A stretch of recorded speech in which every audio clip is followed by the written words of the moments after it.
Meredith, welcome to the Shift podcast. I'm really excited to have this chat with you, and you bring wealth of experience, and I cannot wait for my audience to hear about that experience. So, give us a little bit of a snapshot about who you are and your career story. Thank you, Elena. Well, it's interesting. The thread that's throughout is that I always have loved teaching, and it's taken different forms. And I started out wanting to just be a classroom teacher. And after a few years of teaching elementary school, I realized, gee, I don't think I'm set up to do these same routines on a constant basis. So I got my master's, moved into school board office administration, where I was supervising different programs. And I loved working with the teachers, but I was paying a price with the politics and the bureaucracy. And I just found I couldn't do those very well. So I had always loved, helping people grow and learn and improve. And so I decided to leave and start my own one-person consulting firm where I helped others focus on communication skills. And this was risky because I had never had a single business course in my life. So I had no experience. So any of your listeners that might be thinking of making a shift, I would just say, pull on the confidence, because that's what I really built on, my confidence that I could figure this out.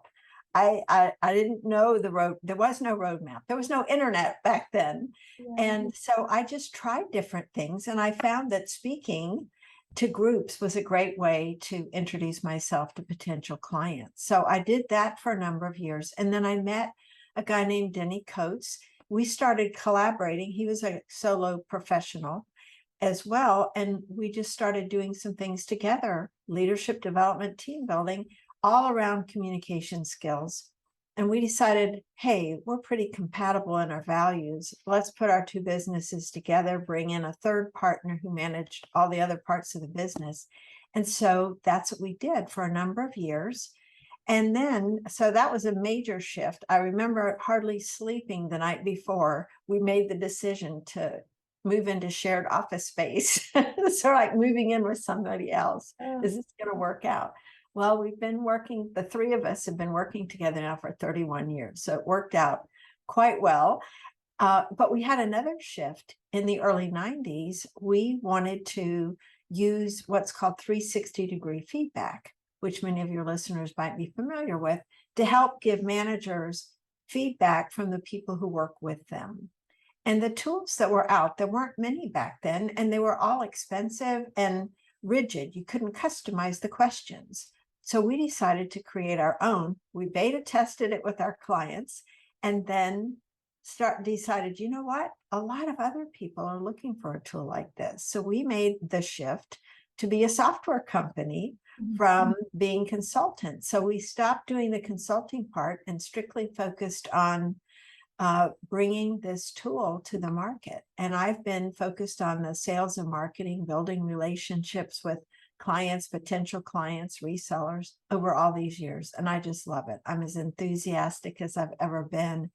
And since then, we've published books. That's another shift, I guess, or addition.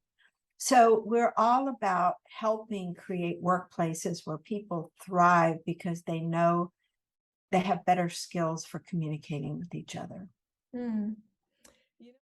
Hey, you, thanks for watching. If you're enjoying this episode, make sure to share it with friends and family who might find it interesting. Make sure to hit the subscribe button as well to stay up to date on weekly new videos that are going to be coming out with some awesome guests that I bring on. And if you have any questions, use the comment section to ask me questions, to interact. I look forward to talking to you. You know what's and I appreciate you mentioning that, just how many shifts you've had in different kind of capacities, whether it's within business or you on an individual level. And I think it's so important because a lot of times we get stuck in this notion that we have to stay the same, or that we have to be perfectly aligned with what we should be doing, and that you have to be totally ready. And when it comes to business, you're never really ready. As much as you think you're going to prepare, but you know way better than I do. I mean, I'm looking for advice here, but it's like I'm sure you, when you jumped into business, you might have you might not even realize, you might not have realized how not ready you are until you jumped into it. At least that's what happened. And I was like, oh, looking back, I'm like, I really wasn't ready, but I did it, then I'm fine. You know what I mean? So it's interesting. Yes. And one of the things that I think is so important, no matter what you're doing, if you're starting an individual or, initiative inside an organization, or you're leaving to follow a different opportunity, having a support system, other people who believe in you, reinforce what you're doing. So you're not hearing the doubters, because our own minds can create enough doubt for us. And when we hear from others, oh, I don't know that you ought to do that. I mean, there were people in my family who expressed these kinds of doubts, and I had to just block that out in order to not be derailed and start thinking, what if this doesn't work out? I focused on, how do I make it work?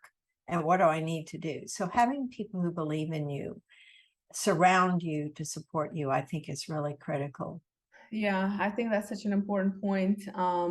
Not to take, well, it could be actually a sign. So I think that when you're starting off in business, at least what I kind of hear from entrepreneurs, and I love it that it's like a continuous thing. It's like it just goes through generations, in terms of, it's the same thing that it was when you started a business versus somebody else was starting a business today. There's always going to be somebody in your ear kind of uplifting their own fears onto you, and then it's up to you to actually internalize it or say, no, I got this. And it's very tempting to internalize those things as an individual. And so environment absolutely matters. It's a very good point.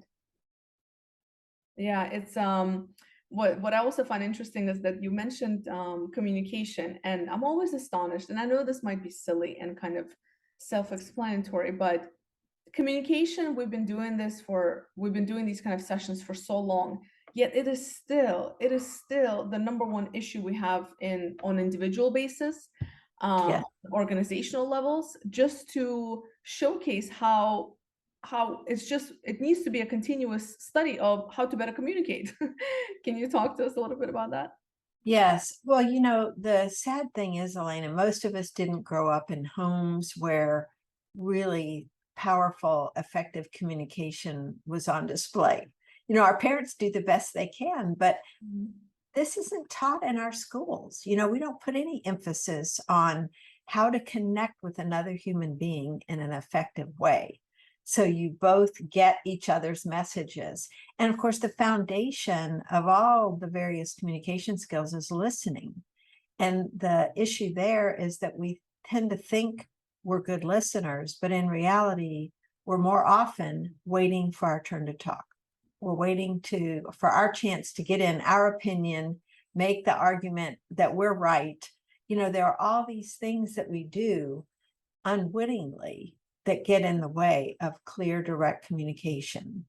And so often our fears are based on the fear of the other person's reaction, fear of rejection. We have this need to be approved of, Mm, or at least to belong. And if we don't, if we don't feel safe, if we're feeling that that's at risk, we will hold back expressing how we really feel, what we really think about situations. And so what does that look like in a dysfunctional home or office? Is people are talking behind each other's backs, or they're not speaking up. There are all these things that can happen when we don't feel that we can be totally honest with another person. And mm, so to me, it all boils down to, what kind of example is the leader showing? mm, Because people can't feel that safety in opening up if they sense there are going to be, or they have witnessed, negative repercussions or retaliation for being honest. So I think one of the key aspects of leadership is being willing to be humble. And by that, I mean being willing to admit your own humanness. So when you make a mistake, you admit it mhm, quickly, because people know you made the mistake. And so to try to blame someone else or cover it up only creates more bad feelings.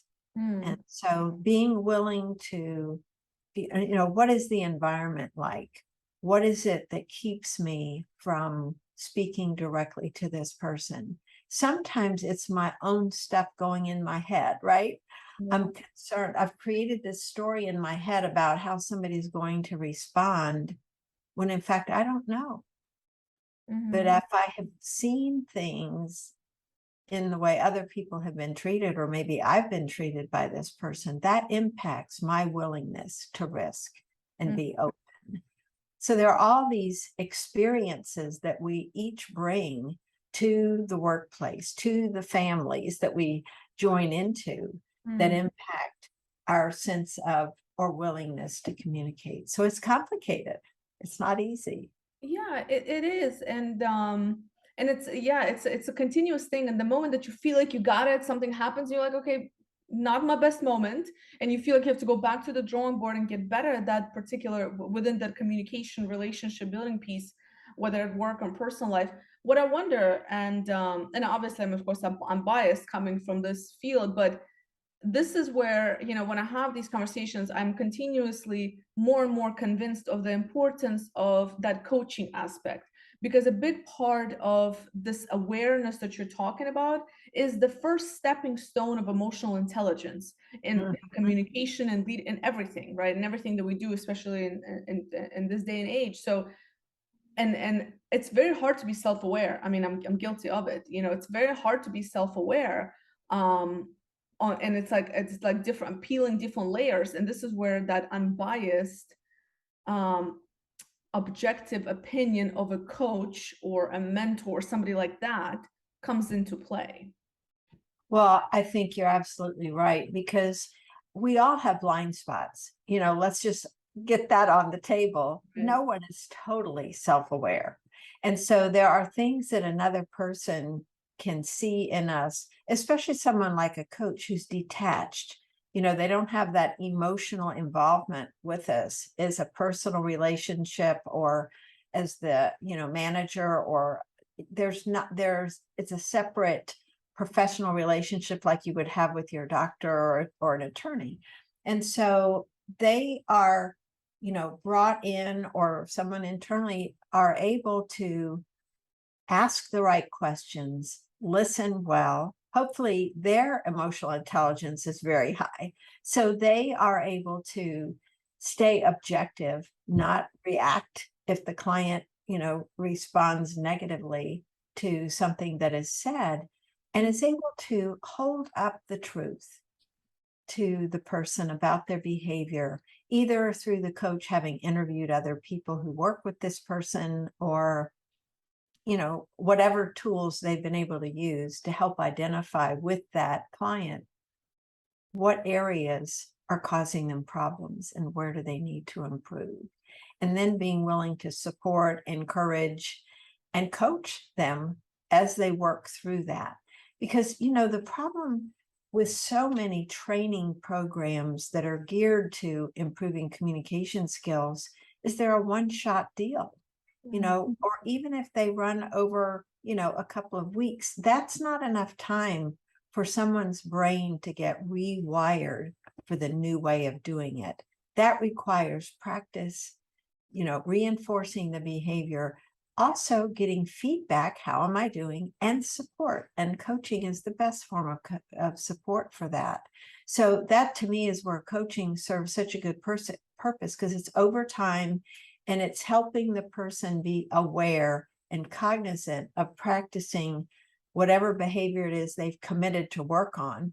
So Mm. the next time they have that meeting, they and their coach are able to look at, am I making progress? Did I follow through on my commitments? And that kind of accountability tied in with support is really important for long-term behavior change. Hmm. Yeah, I think accountability is a big, big part of it, because, change is hard for people, like you're saying, Yes. to make that happen. It's very hard. And, and if you don't have that supportive environment, and sometimes you don't have the accountability buddy at home, so you need that, unbiased, kind of objective coach by your side. So accountability is a big part of it. What would you recommend to somebody who might not be ready for coaching because a lot of people are hesitant, at least especially in the Middle East. I mean, in the US and Western countries, it's a little bit more good, like in terms of how it's viewed. In the Middle East, it's still very much a taboo. We're just now coming out of this notion that coaching is a therapy-based approach or something like that. Like, a lot of people see it as a Mm. taboo, like, well, nothing's wrong with me. Why do I need coaching? And so it's still a little bit new to that. And then there's also the other notion of people who are saying, well, I don't know if I'm ready to invest into a coach, or maybe they can't afford a coach. What is a good starting point for somebody to determine is coaching right for them, or if they can't afford it, what can they do instead? Well, I would just use a generic phrase of peer coach. Find someone else who is interested in growing, learning, improving in certain areas, and you agree to be coaches of each other. It doesn't have to be complicated. You agree on a certain time. There are people that have running buddies, for example. They wouldn't get up and really do that walk or run every day without this commitment to the other person. So you could work with another trusted person who cares about your success and you care about theirs. Mhm. And you agree that you're going to make this commitment to talk to each other either in person, over Zoom or the phone, whatever the medium will be, but also the frequency. And then you look at identifying what's my goal? What is it I want to do? Where's the gap between who I am now and where I want to be?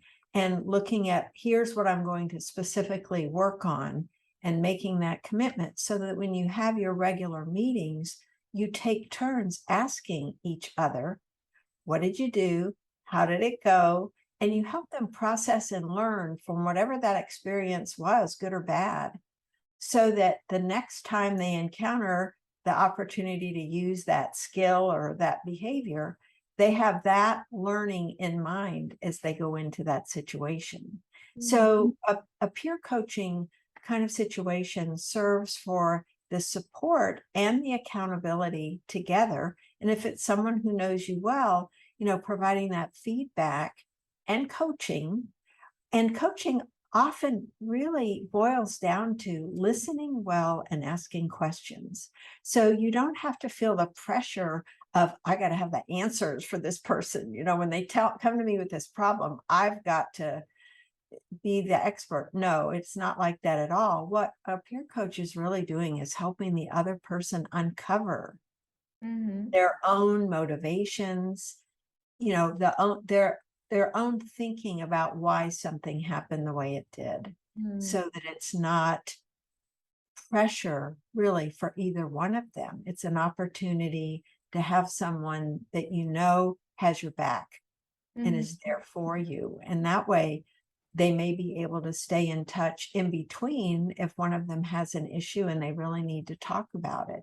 But it's a shared responsibility that I think makes it simpler and easier for someone that wants to, dip their toe into what this coaching is all about. Mm. And you have a beautiful book around that, and I think it's called Peer Coaching, right? That's the actual title, right? It's Peer Mhm. Coaching, and I very much appreciate it because it's very practical, and that's another thing I think people can use as like a guidance of how to have like go into more depth into how to go into a peer coaching situation. And I think there's a lot of misconception. I'm curious to kind of understand what was your motivation to write a book, because a lot of misconceptions around books and publishing books is that, well, people do it to make money. And we both know it's not about that. It's more about putting a message out there. It's something to share with the world, somebody that people can actually utilize and use. And, great if there's some money that comes from, but majority of the authors, some of the best authors out there don't make the revenue that people assume. So what inspired you to write a book? Because that's a big challenge, book writing in itself. So what inspired Yes. you to write that book, especially on peer coaching and the other one that Well, what motivated that book was the book we wrote before that, which was called Connect with Your Team, you. the Mastering the Top 10 Communication Skills, because we wanted to create a book that really mapped out in a very practical way. Here's what this skill is. here's how you do it. Here's example of dialogues where it's done poorly and done well. And then here's how you practice. So it was very specific. And we realized after we published that book that it's knowing what we know about what it takes to really change behavior.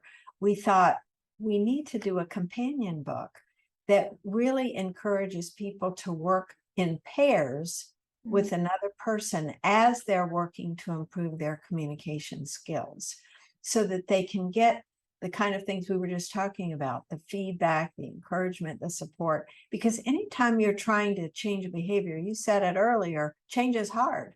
And especially if it's a long time ingrained behavior, just taking a simple one like listening and not interrupting someone or finishing their sentences. That is a habit we get into. And it helps if we have another person that we can talk with about that. So that was one of the big reasons we wrote that, was to follow up on our other books so they could be used together as somebody is learning how to be a better listener or learning how to give feedback more effectively. They have another person they can really connect with. So we wanted them to understand, what does it look like to be an effective peer coach? So that was really the impetus. What's been interesting, Elena, is we have a lot of people that get the Peer Coaching Made Simple book first because they're interested in putting coaching partners in place, because they know they can't bring in a professional coach for every single person in the organization. But the fact is, everybody needs a coach. So then they get the Connect with Your Team book to help supplement the skills that the coaches need with each other. So it's been interesting to see how those two have worked together. Yeah, I think that's really great that that's out there and kind of as a resource. I always joke and say people, it's not really a joke, but people tend to laugh when I say this. I feel like maybe it's a joke, but I always say you need to have a coach, a therapist, and a mentor. So in your life continuously throughout your life, it benefits everybody, no matter how well you think you're doing, no matter how, it's just part of your well-being. You just incorporate it as part of your well-being. But I kind of want to take us back a little bit, because something that when you were talking about communication, and I'm always curious because you have this, very rich experience, pre-COVID, pre-internet in communication and training and leadership world. So I'm curious, has there been, like, what are some major shifts, if any, between when you were doing communication training to organizations, even pre-internet, and then today? Like, are the challenges the same for individuals? Have they changed? Like, I'm just curious. Well, it's interesting because we don't really do a lot of direct training. I do a lot of presentations around certain topics. What I'm seeing, people have that need for connection. And so what I have seen looking at managers, how did they adapt to having teams all working remotely from home? Those who thrived really kicked in immediately to figure out what each person on their team needed in order to be able to work effectively, because there were so many complications involved with people working from home. Now, all of a sudden they had to juggle, especially the year the kids were all home, working, going to school remotely. How do we juggle all this? So the folks who were able to maintain the highest levels of productivity are those who had a manager who took time to find out what they needed, what was going on with them, to have these conversations, not just about, have you done A, B, C, going down the checklist, but just to look them in the eye and say, how are you doing? Is there anything you're struggling with? Is there anything you need my help for? Just having that person who cares made a huge difference in how people felt about their work. And that's part of the whole Great Resignation piece, is when people were working from home, and now the shift of going back and the resistance people are having to that because it worked. but people at the top often have the mindset, we got to go back as much as we can to the way things were, instead of finding out what do people really want and need and what's working for them as well as what's working for the whole organization. So interesting aspect of your question. I think it has all to do with this communication skills that the managers had and were able to use with each other, which ties in with your point about emotional intelligence earlier, because that's what it's all related to. You know, how am I managing my own self-awareness of what's going on around me? What am I noticing? And then how am I interacting with those others whose work, whose lives are important to me? What I find kind of funny about this is that companies throw so much money onto perks and all these things for or in organizations, but at the end of the day, if you don't have a manager that knows how to care for their staff, has strong emotional intelligence, able to build those connections, make time, right, make time irrelevant how busy they are for the people on their teams, that's where the magic formula is at. And I see so many companies putting band-aids on broken legs by throwing Fitbits and yoga mats and etc. and calling it well-being, when the employee does not have the support of the actual manager, which is all they really want and need. And they can probably scratch the perks if they really had to choose. Yes. And you know, all it takes is simple questions like, what would make your experience working in this company more satisfying? Or what would make, here's a good one for managers, what would make your experience working with me better? So that they find out, what is it this person really wants and needs from me, from this company, without making assumptions. Because, you know, we kind of project our own stories onto other people in terms of their motives, what drives them. And if we don't ask, we have no way of really knowing if what we're thinking is accurate. Yeah, very, very true. I want to ask you a little bit about your entrepreneurial journey. In particular, I'm just curious, how do you stay motivated for, you know, you've been an entrepreneur for over 30 years, and so many people give up so early on. So, you know, how do you build that resilience? Because I'm sure it's a roller coaster, as it always is. It is. It is. I am not painting a picture where it's all a bed of roses, you know, or sunshine. There are challenges. The three of us have had challenges among each other at times, but fortunately we've had, you know, good communication skills to be able to work through that. But also, you know, the economy, there were so many events that have happened that have caused, you know, our business to ebb and flow. And I think what has kept me always excited and going is really my purpose around making a difference, not from an ego perspective, but I see a lot of pain in the workplace and families because people do not know how to connect effectively with each other. And so every day I'm looking for ways of how I can make a positive difference so that I relieve some of that pain and instead help people have more joy, more satisfaction in their relationships with their coworkers, with their manager, with their family members. That's what really drives me. I feel that I have a responsibility because there's a lot I know that I can share in various ways through our books, through our software products, through presentations, through my podcasts. There are just so many ways, and I love them all. So I think the key, Elena, is having a deep belief in, you know, why you're here. What difference can you make in the world? Because if I'm only focused on myself, I would lose interest pretty quick if I don't have something bigger that I'm shooting for. So I think that's a real important driver for any entrepreneur. What's the bigger picture? Not just my goals for this week or even next year or 5 years. It's what is it that I'm doing that can make a difference for the lives of others and grow me in the process? Because that's part of what drives me too, is how can I expand beyond what I already know, what I'm already doing, And I love those kinds of challenges. I like putting myself in situations where I don't have all the answers, but I know I can find them and figure it out along the way. Yeah, that's very, very powerful. Yeah, it's that purpose and then the challenge. Because I think also as an entrepreneur, unless you have that soundboard and that mirror that can, kind of question you, and or a great business partners who can kind of say, maybe we can do this better, right? Maybe we can do this differently, and somebody who keeps challenging you, because it's very kind of difficult if you're the boss essentially of your own thing. It's very difficult to have people that can kind of give you that constructive feedback.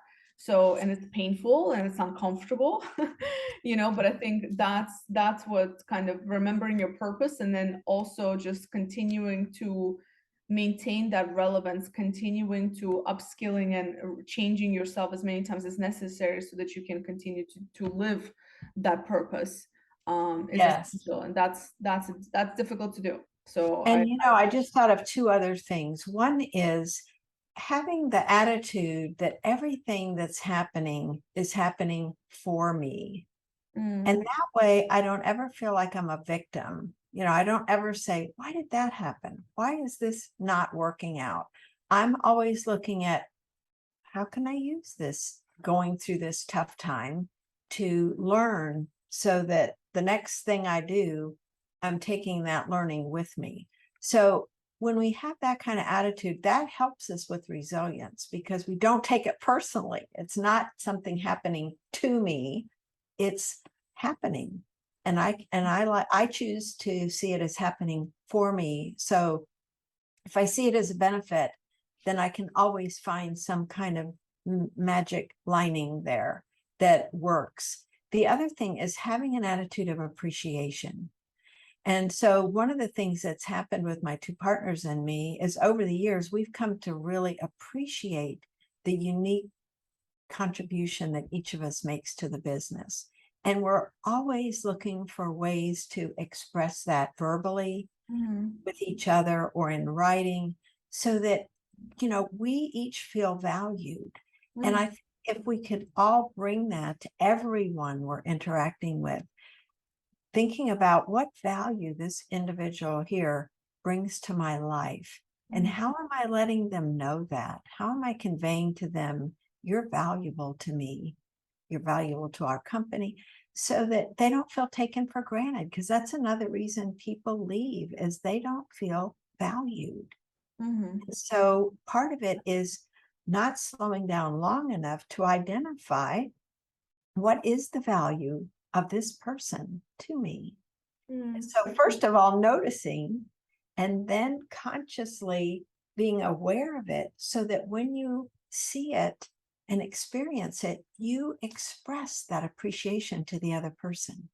Every human being has a need to feel appreciated and feel valued. And if we would just keep that in mind, the world would be a much better place.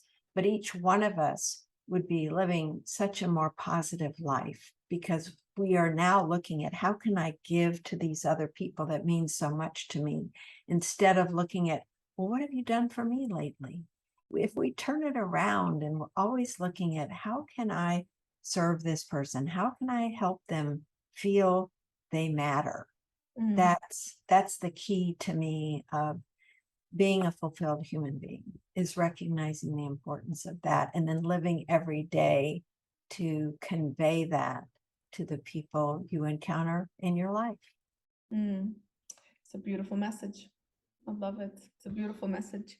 On that note, if people want to get in touch with you, or if they want to kind of hear more from you and some things that you're doing, what would be the best way to do that? Where do you hang out at on social media?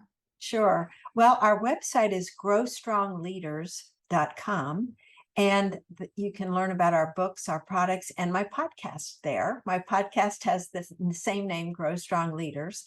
I'm on LinkedIn, Facebook, and Twitter, probably the most on LinkedIn. And if they wanted to get in touch with me, on our Grow Strong Leaders website, there's a Contact Meredith button right there where they can reach out and set up a time to have a conversation. Great. Meredith, thank you so much for taking the time and for really just bringing some insights and some practical tips on how we can be better as individuals. And I think that's part of it is awareness. So thank you for bringing awareness to these topics with us. And I look forward to having another chat, hopefully when the next book comes out and the next one and the next one, and you keep making an impact with your work. So thank you. Thank you, Elena.